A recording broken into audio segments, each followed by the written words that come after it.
കൂടിയത്.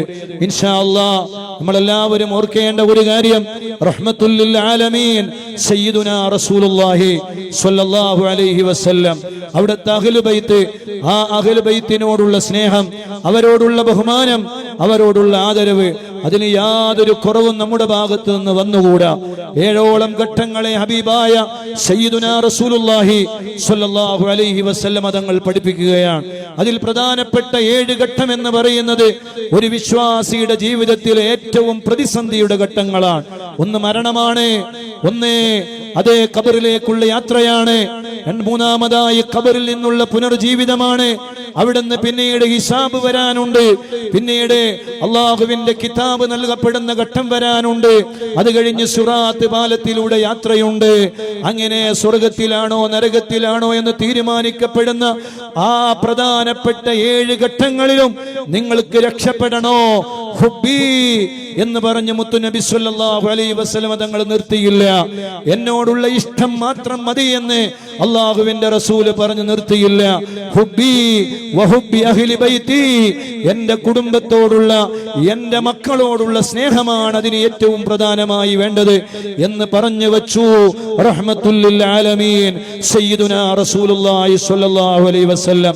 അതുകൊണ്ട് തന്നെ അഹ്ലു ബൈത്ത് നൂഹ് നബി അലൈഹിസ്സലാമിന്റെ കപ്പൽ പോലെയാണ്. ആ കപ്പലിൽ ആരെല്ലാം കയറിയോ അവരെല്ലാവരും രക്ഷപ്പെട്ടിട്ടുണ്ട്. ആ കപ്പലിൽ ആരെല്ലാം കയറാതിരുന്നുവോ അവരെല്ലാവരും വെള്ളത്തിൽ മുങ്ങി മരണപ്പെട്ടു എന്ന് പറഞ്ഞതുപോലെ, ഓ എന്റെ പ്രിയപ്പെട്ട മുഅ്മിനീങ്ങളെ, അഹ്ലു ബൈത്താകുന്ന കപ്പലിൽ നമുക്കെല്ലാവർക്കും കയറണം. എന്നിട്ട് അതിലൂടെ നമുക്ക് യാത്ര ചെയ്ത് സ്വർഗത്തിലേക്ക് പോകണം.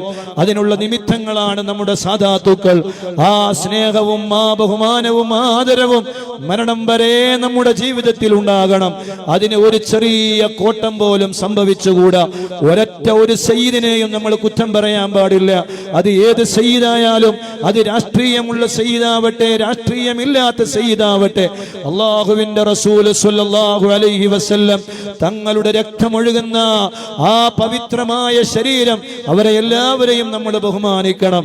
ഞാൻ ദർസിൽ പഠിച്ചത് ബഹുമാനപ്പെട്ട സയ്യിദ് ഹസനുൽ അഹ്ദൽ തങ്ങൾ ഉസ്താദിന്റെ ദർസിലാണ്.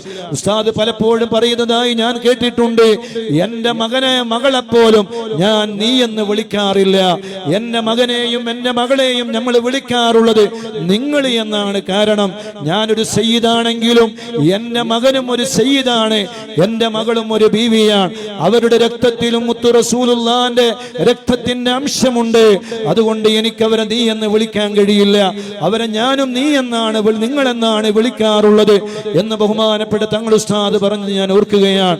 ഓ എന്റെ പ്രിയപ്പെട്ട മുഅ്മിനീങ്ങളെ, അദബും ബഹുമാനവുമാണ് ജീവിതത്തിന്റെ വിജയം. അതിനു വേണ്ടിയാണ് നമ്മൾ ജീവിക്കുന്നത്. അല്ലാഹു ആ അദബും ആ ബഹുമാനവും കൃത്യമായി പാലിച്ച് എല്ലാ വൃത്തികേടുകളിൽ നിന്നും മാറി നിന്ന്, അതേ MDMന്റെ അല്ലെങ്കിൽ മയക്കുമരുന്നിന്റെ വലിയ നീരാളിൽ പിടുത്തത്തിൽ പെട്ടുപോയ വലിയ തലമുറയാണ് നമ്മൾ കണ്ടുകൊണ്ടിരിക്കുന്നത്. പിതാവിനെ കത്തികൊണ്ട് കുത്തി കൊലപ്പെടുത്തുകയാണ്.